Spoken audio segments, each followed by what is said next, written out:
오늘 우리에게 주시는 하나님 말씀은 신약성경 누가복음 1장 26절에서 38절 말씀입니다.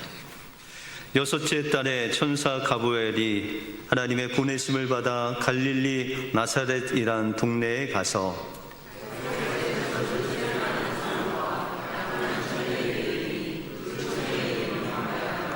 그에게 들어가 이르되 은혜를 받은 자여 평안할지어다 주께서 너와 함께 하시도다 하니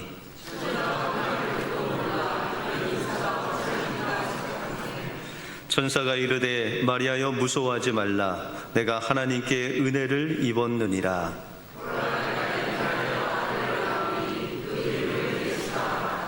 그가 큰 자가 되고 지극히 높으신 이의 아들이라 일컬어질 것이요 주 하나님께서 그 조상 다윗의 왕위를 그에게 주시리니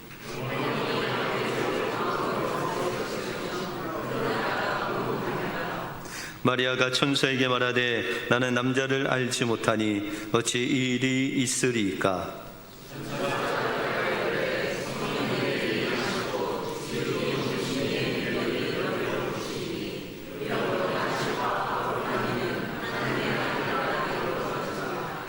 보라 내 친족 엘리사벳도 늙어서 아들을 배었느니라.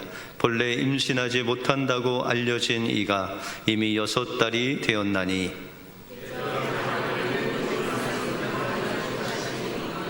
같이 읽겠습니다. 마리아가 이르되 주의 여종이오니 말씀대로 내게 이루어지이다 하매 천사가 떠나가니라. 아멘.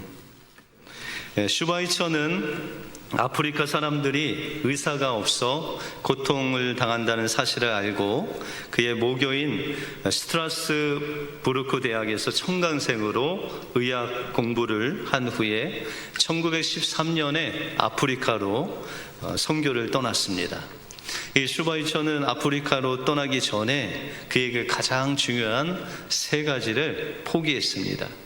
첫째는 그가 아주 심취했던 바하 음악을 포기했고, 2번째는 명성을 떨칠 수 있는 대학 교수직을 내려놓아야 되었습니다. 3번째로는 풍요롭고 안락한 자기의 삶을 포기하고 아프리카로 떠나야만 되었습니다. 그는 이 모든 것을 포기한 후에 아프리카에 가서 병원을 설립하고 자신의 모든 것을 바쳐 그들 위해 병을 치료해주고 또 영적으로 복음을 모르는 자들에게 하나님의 복음을 전하는 그런 육신적인 영적인 치료자가 되어서 아프리카 선교를 자신의 일생을 바쳐서 했습니다. 그런데 그는 자기가 포기했던 그 3가지 포기했던 것을 전혀 미련을 갖지 않고 고난받는 자를 위해서 자신의 헌신이 쓰임받을 수 있는 것을 하나님께 기뻐하고 또한 감사했다, 그렇게 고백하고 있습니다. 그런데 하나님께서는 이 슈바이처의 희생과 사랑을 정말 그 마음속에 잘 보시고 그에게 오히려 큰 것으로 갚아주셨다라는 것이죠. 그가 심취했던 바하 음악을 이제 바하 협회에서는 알고 모든 바하 협회 회원들을 아프리카로 보내서 그곳에서 엄청난 어떤 연주회를 열어주고 또한 대형 오르간을 그 아프리카에 선물해 주었습니다. 또한 그가 포기했던 존경과 명예가 뒤따르는 교수직을 포기했지만 그는 평생 동안 강의할 만큼 강의 시간을 그 안식년에 많은 대학에서 그를 초청함으로 원 없이 1년 동안 강의를 하게 하셨다라는 것이죠. 그리고 자신의 풍요로운 또한 안락한 생활을 하나님 앞에 내려놓았을 때 그는 저술한 자서전을 비롯해서 많은 아프리카에서 경험한 것들을 책으로 펴냈을 때 그것이 베스트셀러가 돼서 그에게 풍족한 삶으로 하나님께서 인도하셨다라는 것이죠. 하나님께서는 우리가 가장 소중한 것 하나님을 위해서 내려놓았을 때 하나님께서는 하나님 자신 그 크신 하나님을 주실 뿐만 아니라 우리가 내려놓은 것에 더해서 하나님께서 채워주시는 놀라운 하나님이시다라는 것을 기억하시고, 이 성탄의 계절에 여러분들 찾아오신 그 주님께 여러분들의 가장 소중한 것 주님께 드리심으로 주님과 함께 또한 더 많은 풍성한 은혜를 누리시는 여러분들의 삶이 되시길 주님의 이름으로 축원드립니다. 오늘 본문을 통해서 마리아는 어떤 믿음과 순종을 주님께 드렸고, 또한 우리를 찾아오신 그 주님을 어떻게 영접할 수 있는지 오늘 본문을 통해서 살펴보겠습니다. 먼저 우리는 말씀으로 찾아오신 예수님을 믿음으로 우리 마음속에 영접함으로 진정한 성탄을 맞이할 수 있다라고 말씀하고 있습니다. 오늘 본문 28절에 보시면 그에게 들어가 가로되 은혜 받은 자여 평안할지어다 주께서 너와 함께 하시는도다 라고 이렇게 가브리엘 천사가 마리아를 방문하고 있습니다. 이 천사 가브리엘은 마리아에게 은혜 받은 자여라고 그렇게 말씀하고 있습니다. 여러분들, 은혜라는 단어는 받을 자격이 없는 자에게 일방적으로 베풀어지는 호의, 그것이 바로 은혜다라는 것입니다. 여러분들, 마리아를 보면 그 당시에 참 보잘것없는 처녀였습니다. 이 마리아가 살았던 나사렛이라는 동네는 갈릴리에 있죠. 근데 이 갈릴리는 저 북서쪽에 있는 지역으로서 이 유대인들이 마치 이방인들 도시같이 여기는 그런 소외되고 버림받고 천한 사람이 사는 곳으로 생각했다라는 것이죠. 근데 그런 갈릴리 중에서도 더 외진 나사렛이라는 동네가 있었다라는 것이죠. 역사학자들은 이 나사렛이라는 동네 사람이 한 400여 명밖에 살지 않았다, 그렇게 이야기를 하고 있습니다. 이와 같이 갈릴리는 변방 지역으로 이스라엘 사람들이 인정하지 않은, 그렇게 소외되는 곳에 이 마리아라는 10대 소녀가 살고 있었다라는 것이죠. 하지만 이스라엘의 모든 여성들, 갈릴리를 비롯한 모든 여성들은 여인의 후손으로 오시는 다윗의 자손이신 그 메시아를 날마다 기대하면서 자신을 통해서 그분이 오시기를 기대했다라는 것이죠. 우리가 창세기 3장 15절에 보시면 하나님께서 이미 4,000년 전에 여인의 후손으로 예수님이 이 땅에 오셔서 십자가를 통해서 죄와 사망의 권세를 깨뜨리시고 우리에게 구원을 주실 것이라는 그 여인의 후손을 약속하시고 있습니다. 그래서 이스라엘의 모든 여성들은 자신이 이 여인의 후손이신 메시아를 잉태하기를 갈망했습니다. 그래서 다윗의 자손으로 오시는 그 메시아를 오시기를, 그 은혜를 입기를 구했다라는 것이죠. 여러분들, 마리아는 어디 지파 출신일까요? 성경에 보시면 마리아의 친족이 있었는데 그 친족의 이름은 엘리사벳, 사가랴의 아내 엘리사벳의 친족이었다, 그렇게 말씀하고 있습니다. 여러분들, 제사장은 아론의 자손이어야 되고, 또 아론의 자손인 이 제사장은 아론의 출신 여성과 결혼을 하게 되어 있습니다. 그러므로 마리아가 이 엘리사벳과 친족이라는 것은 마리아도 모계든 부계든 아론의 자손인 것을 말씀하고 있습니다. 또한 이 마리아의 남편 요셉은 다윗의 자손이라고 하죠.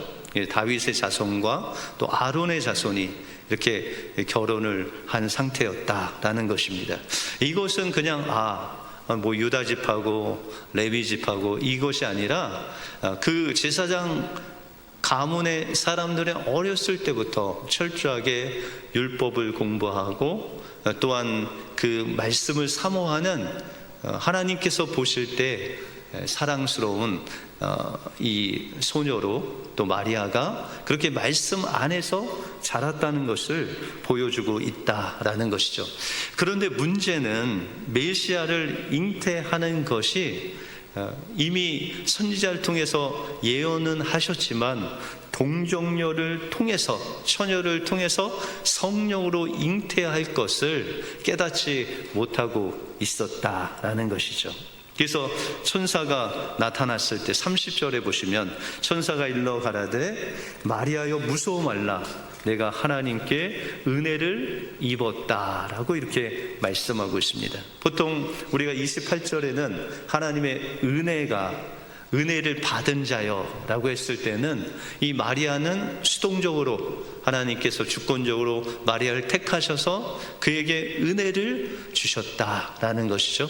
근데 30절에 보시면은 내가 하나님께 은혜를 입었다라는 것은 이 마리아가 은혜를 사모하고 찾았을 때 하나님께서 그에게 은혜를 주셨다, 은혜를 입었다라고 그렇게 말씀하고 있습니다. 마리아는 여인의 후손을 잉태하기를 구하고 또한 그 메시아를 사모하는 그런 여인이었다라는 것입니다.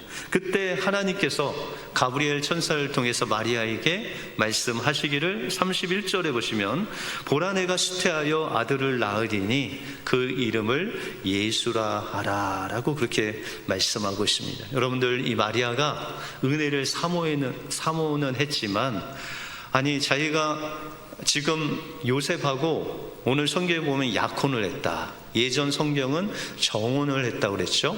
이 정혼이라는 것은 우리 식으로 이야기하자면 혼인신고는 하고 1년 동안 동거는 하지 않다가 이제 그 남편 되는 요셉이 집을 짓고 또한 마리아는 신부 수업을 해서 1년 후에 결혼을 하면 함께 살게 됩니다. 이것이 바로 정혼이다라는 것이죠. 이 정혼은 법적으로는 부부였지만 함께 살지는 않는 그런 상태였다라는 것이죠. 그래서 마리아는 가브리엘 천사에게 처녀인 자신이 어떻게 남자도 모르는데 아이를 잉태할 수 있냐고 그렇게 물읍니다. 분명히 이사야서를 통해서 여러 선지자를 통해서 이 처녀가 잉태하여 아들을 낳을 것이다 예언했지만 그 말씀을 정확히 마리아도 알지 못했다라는 것입니다. 그때 하나님은 천사를 통해서 어떻게 처녀가 아이를 가질 수 있는지를 지금 말씀해 주십니다. 35절에 보시면 천사가 대답하여 가로되 성령이 내게 임하시고 지극히 높으신 이의 능력이 너를 덮으시리니 이러므로 나실 바 거룩한 자는 하나님의 아들이라 일컬으리라 라고 말씀하고 있습니다. 하나님은 지금 마리아에게 말씀하고 있습니다. 여인의 후손은 남자를 통해서 잉태되는 것이 아니라 성령을 통해서 하나님의 능력으로 잉태하는 것이다 라고 말씀하고 있습니다. 이것은 인간의 힘과 능력이 아닌 오직 하나님의 능력으로 된다고 말씀하고 있다라는 것이죠. 그리고 마리아가 잉태된 아이는 바로 하나님의 아들이신 이 인류를 구원하실 메시아다라고 말씀하고 있습니다. 천사는 이것을 37절에 말씀하시기를 대저 하나님의 모든 말씀은 능치 못하심이 없느니라 라고 마리아에게 말합니다. 그때 유명한 말을 이 마리아가 하죠. 주님, 저는 주님의 여종이오니 주의 말씀대로 내게 이루어지이다 라고 그렇게 고백을 합니다. 여러분들, 동정녀에게, 처녀에게 아이가 생기는 것, 그것을 우리의 이성으로 이해할 수가 없잖아요. 그런데 쉽게 이해할 수 있는 것은 바로 하나님의 말씀을 마리아가 믿음으로 받을 때 그 말씀의 능력이 아이를 잉태하게 된다라는 것이죠. 여러분들, 마리아에게만 이런 엄청난 은혜가 왔을까요? 여러분들, 예수 그리스도를 믿을 때 어떻게 믿으셨어요? 예? 예수님을 여러분들 마음속에 영접한 거죠. 그러니까 예수님은 오시겠다 하니까 예 주님 내 안에 오십시오 라고 여러분들도 마리아와 같이 믿음의 고백을 했을 때 성령으로 하나님이 여러분들 안에 오신 것이죠. 그것이 바로 마리아가 경험한 말씀을 통해 아이가 잉태되는 놀라운 역사를 경험하게 되었다는 것입니다. 지금 마리아는 이렇게 고백하고 있습니다. 하나님, 저는 사내를 알지 못하는 처녀입니다. 아이를 잉태하려면 남자를 알아야 되는데 하나님이 성령의 능력으로 나를 덮으시면 성령으로 아이를 잉태할 수 있다고 하시니 오직 하나님의 말씀이 나의 능력이십니다. 하나님의 말씀은 능치 못하심이 없습니다. 하나님 말씀으로 나에게 하십시오. 저는 하나님의 종이오니 하나님의 말씀대로 이루어 주십시오. 나는 다만 하나님께 쓰임받는 도구가 되겠습니다 라고 하면서 마리아가 자신의 몸을 하나님께 내어 드렸을 때 이 믿음으로 아이가 잉태되는 놀라운 역사가 일어나게 되었다라는 것입니다. 주님은 오늘도 우리를 찾아오셔서 이 엄청난 말씀을 우리에게 말씀하십니다. 우리가 상상할 수 없는 말씀을 가지고 우리를 통해 그 말씀을 이루시겠다고 합니다. 우리와 같은 연약한 인생 안으로 들어오시겠다고 하십니다. 거룩하지도 않고 늘 부끄러운 우리의 삶 속에 주님이 들어와 사시겠다라고 말씀하시고 있다는 것입니다. 그때 우리도 마리아와 같이 하나님, 저는 아무것도 할 수 없는 연약한 인생입니다. 저는 제가 한 말조차 지킬 수 없는 무능한 그런 사람입니다. 이런 저와 같은 인생과 함께 하시겠다면 주님, 저를 주님께 내어 드리겠습니다. 저를 축복의 통로로 사용하여 주십시오 하면서 여러분들 자신을 주님의 말씀 앞에 내어 드릴 때 주님께서 여러분들 안에 찾아오셔서 성령으로 함께 하시고 여러분들의 인생을 인도해 주실 줄 믿습니다. 이 성탄의 축복이 여러분들 마음속에 이루어지길 주님의 이름으로 축원드립니다. 다음으로 우리는 믿음의 결단으로부터 오는 순종과 헌신으로서 예수님을 맞이할 수 있습니다. 마리아는 이렇게 은혜로 찾아오신 하나님의 말씀을 겸손한 마음으로 받아들였습니다. 그런데 이 믿음에는 대가가 필요했습니다. 순종에는 헌신이라는 대가가 따라오게 되어 있다라는 것이죠. 여러분들, 마리아는 역사학자들이 보통 유대 처녀들은 보통 13세에서 17세 때 결혼을 한다고 합니다. 그러니까 이 마리아는 10대 처녀였다라는 것이죠. 근데 유대인들이 결혼할 때 처녀에게 처녀라는 증표가 없을 때 신명기에서는 그들을 돌로 쳐 죽이라고 합니다. 그리고 정혼하고 아직 결혼하지 않은 여자가 아이를 임신하면 간음죄로 이 동네 사람들이 그를 끌어다가 돌로 쳐 죽일 수 있다라는 것이죠. 마리아가 처녀로서 아이를 잉태한다는 것은 한 여자로서 또 한 아내로서 가문의 딸로서 모든 권리와 모든 인생을 하나님 앞에 내려놓는 그런 위험이 있는 결단이었다라는 것입니다. 왜냐하면 그 동네 사람들이 마리아가 결혼하기 전에 잉태한 사실을 알고 그들은 평생 음행한 여인으로 비난할 거기 때문입니다. 여러분들, 예수님도 겟세마네 동산에서 하나님 앞에 십자가 앞에서 기도할 때 그 마음이 심히 고민하시고 죽게 되었다, 그렇게 말씀하시면서 너희들 깨어서 나를 위해서 기도하라고 그렇게 말씀하셨습니다.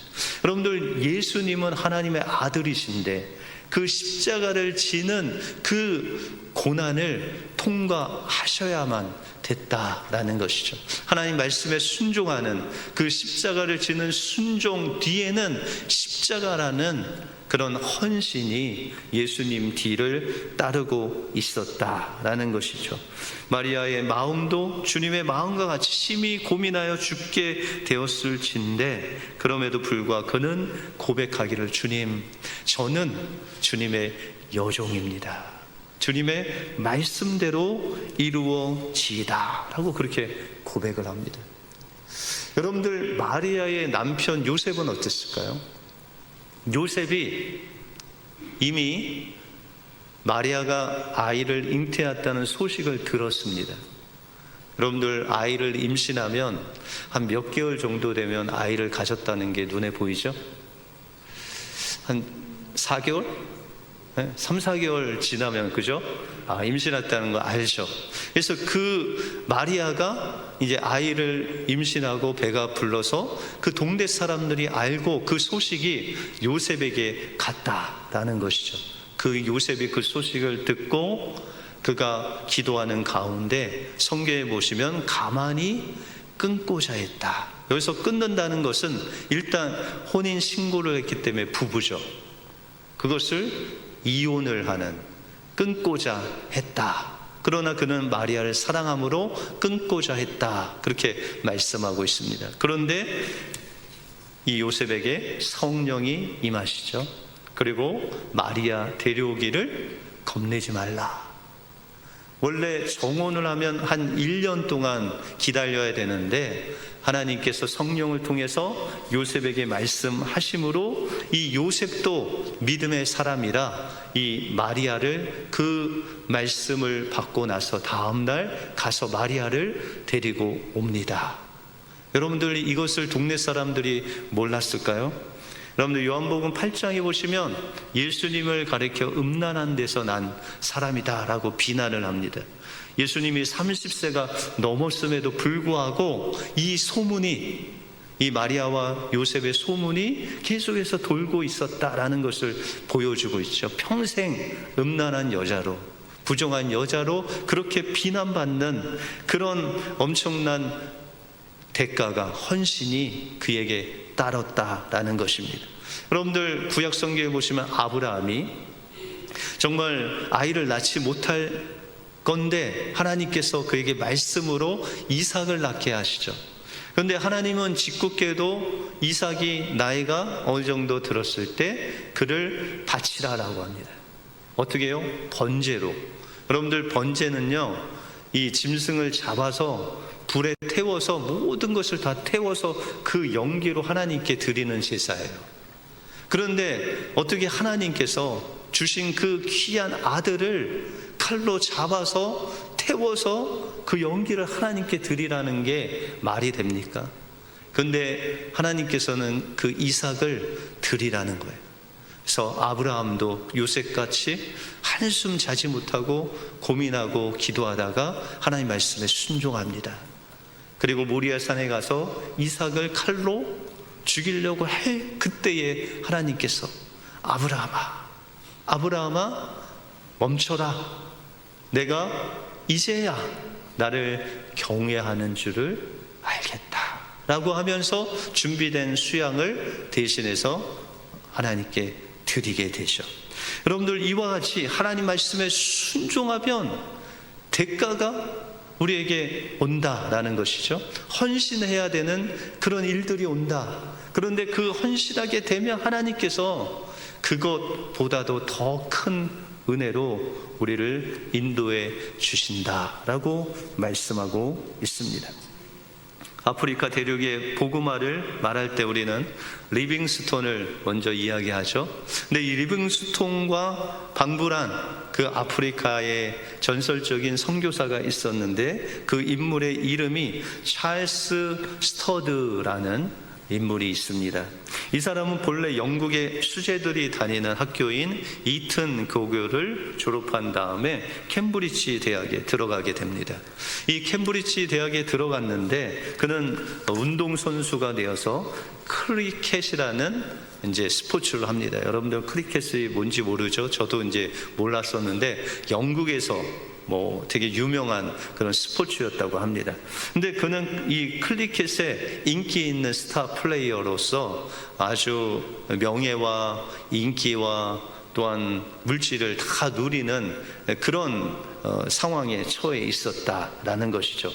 근데 그가 졸업하고 이제 그런 인기 있는 스타 플레이어로 가기 그 무렵에 스터디의 형이었던 조지라는 그 형이 질병으로 인해서 죽음의 문턱까지 가게 됩니다. 스터드는 이것을 보고 인생이 허무하구나. 내가 가진 이런 인기 또 명예, 이것이 정말 아무것도 아니구나. 하나님이 부르시면 이것을 다 놔두고 가야 되는구나. 인생의 허물을 경험한 후에 그는 하나님 앞에, 주님, 내 인생이 가장 중요한 것이 무엇입니까? 그러면서 이 형의 그 죽음 너머에 영원한 생명, 또 그 영혼의 생명을 가질 수 있는 복음 전하는 것이 인생의 가장 소중한 일이라는 것을 그는 깨닫고 그 대학을 졸업하고 자기에게 보장된 인기와 돈과 지위를 다 버리고 그가 중국 선교사로 떠나게 됩니다. 그리고 10여 년 동안 그곳에서 선교를 잘하여 선교의 열매를 맺었는데 그가 한 50세가 지난 후에 병에 걸려서 그가 영국으로 돌아오게 됩니다.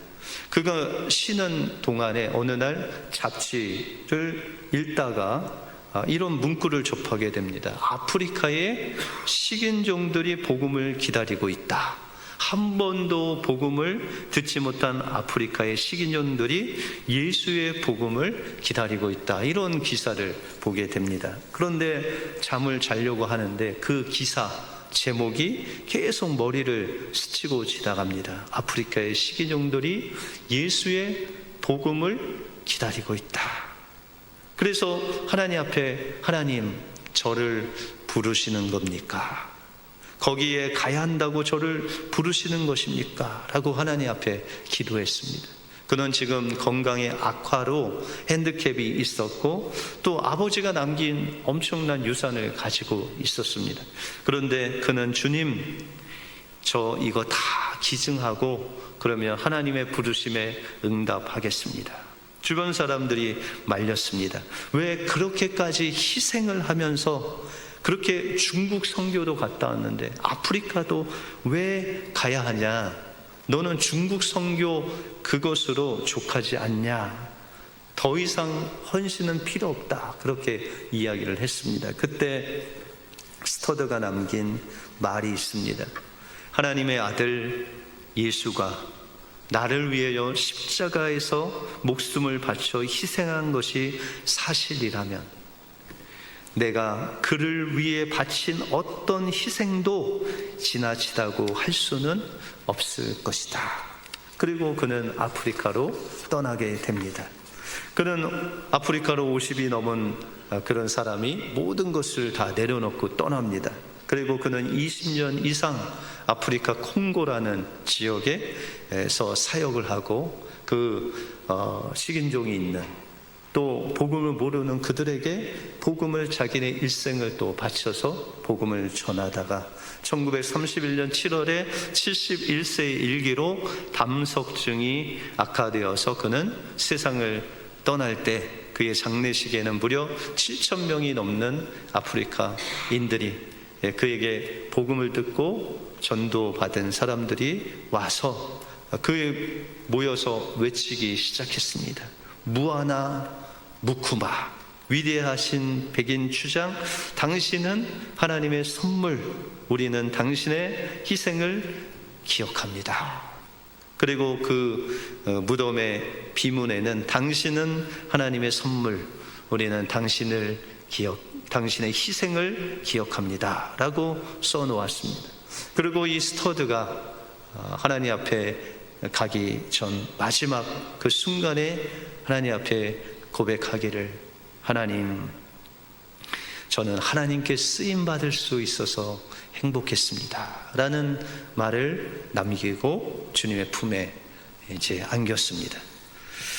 한 해가 저무는 시간입니다. 우리의 남은 생애가 어떻게 쓰임받는 순종의 생애가 될 수 있겠습니까? 우리는 먼저 우리에게 말씀으로 찾아오신 그 예수님을 믿음으로 우리 마음속에 영접할 때 하나님께 쓰임받을 수 있습니다. 마리아가 이해가 가지 않는 말씀이 있었지만 하나님의 말씀의 능력을 믿고 주님의 종이오니 그 말씀대로 이루어지다 라고 했을 때 하나님께서는 그를 통해서 구원자 되신 메시아를 잉태케 하셨습니다. 주님께서 여러분들의 마음을 두루치실 때 여러분들의 마음을 열고 주님 내 안에 오십시오 라고 했을 때 성탄의 계절에 주님께서 여러분들 안에 들어오실 것입니다. 또한 다음으로 우리는 믿음의 결단으로부터 오는 순종과 헌신을 통해서 주님께 쓰임받을 수 있다라는 것이죠.